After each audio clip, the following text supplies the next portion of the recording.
There's a weird kind of charm that comes with watching old sci-fi and seeing what people of the past thought that the future would look like. Often they thought way too small, failing to predict the level at which things like computers would advance. But there were also many real-world technologies that were actually predicted years earlier in sci-fi.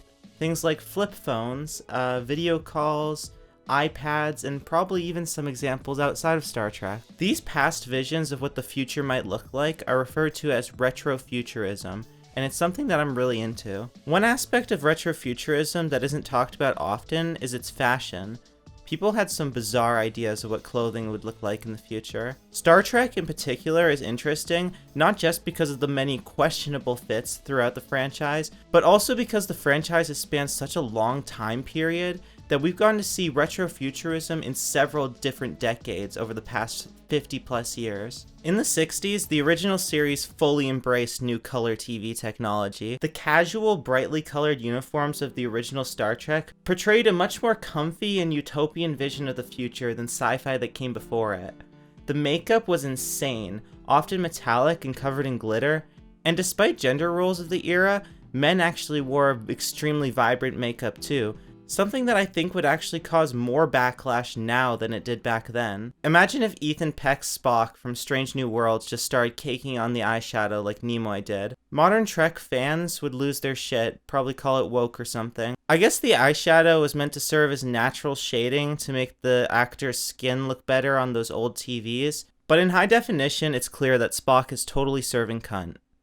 I love the design of the TOS phaser and how it can be attached to a pistol grip for no discernible reason. I also love the skirts.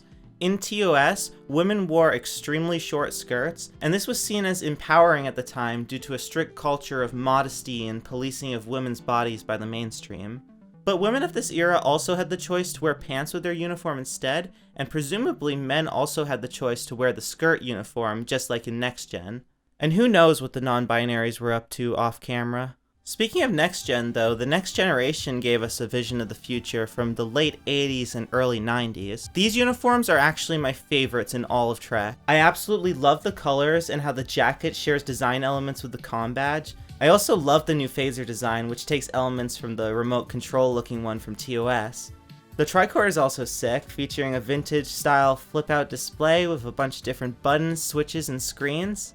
The civilian clothing of NextGen was also completely bonkers. Half the people were just wearing onesies, extremely tight onesies. Moving on from Star Trek, another prominent force in retrofuturism is steampunk. I've been really getting into steampunk lately, and I've even started writing a video about the genre, so let me know in the comments if that's something that you want to see. For my music video, The Day I Learned That the Sun Will Expand and Kill Everyone, I created a character, a kind of steampunk inventor who discovers that their planet is doomed and basically gets driven mad by the knowledge. I of course incorporated the standard steampunk elements like the top hat and the goggles, but I also leaned into more of a kind of western style with the jacket. The whole outfit would fit right in the Fallout universe. One feature of steampunk that I didn't include much with this outfit is elements of the Victorian era. The steampunk genre really draws a lot of inspiration from this particular historical period. When designing this next outfit, I started to think of how steampunk would look if it appropriated 50s fashion rather than that of the Victorian era. The central piece of this outfit is this gorgeous rotary phone purse gifted to me by my amazing sister. The phone can actually connect to a cell phone to answer calls. It's such a unique design and a lovely blend of old and new technology. I complemented the style and colors with a smart black jacket and vest over top a pink button-up, paired with purple pants and a trilby, milady. I really love this look. It totally gives me like Has-Been Hotel vibes, like I'm some powerful yet well-mannered phone-based overlord from the 50s or something. I definitely want to turn this design into a character for my own story one day. The last outfit I want to showcase is a really funky costume I made for my music video, The Future. From the Lady Gaga shoulder pads, to the chromish coloring, to the strange use of fishnets and this weird sequin trilby, this fit screams retrofuturism. And this makes sense because the jacket's actually from a Star Trek Romulan costume that my mom made for me one year for Halloween when I was a kid. The character from the video was meant to be a kind of spokesperson for the future, trying to convince the listener to accept the problems of the present because a brighter future awaits. Unfortunately, this was all just a ploy to control people and keep them complacent. This character simply uses iconography of the future, while offering nothing of substance to actually change things for the better. I had a lot of fun making this video. Thanks so much for watching, and please let me know if you want to see more stuff like this.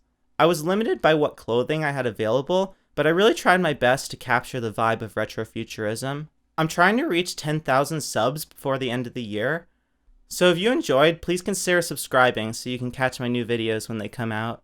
Stay awesome.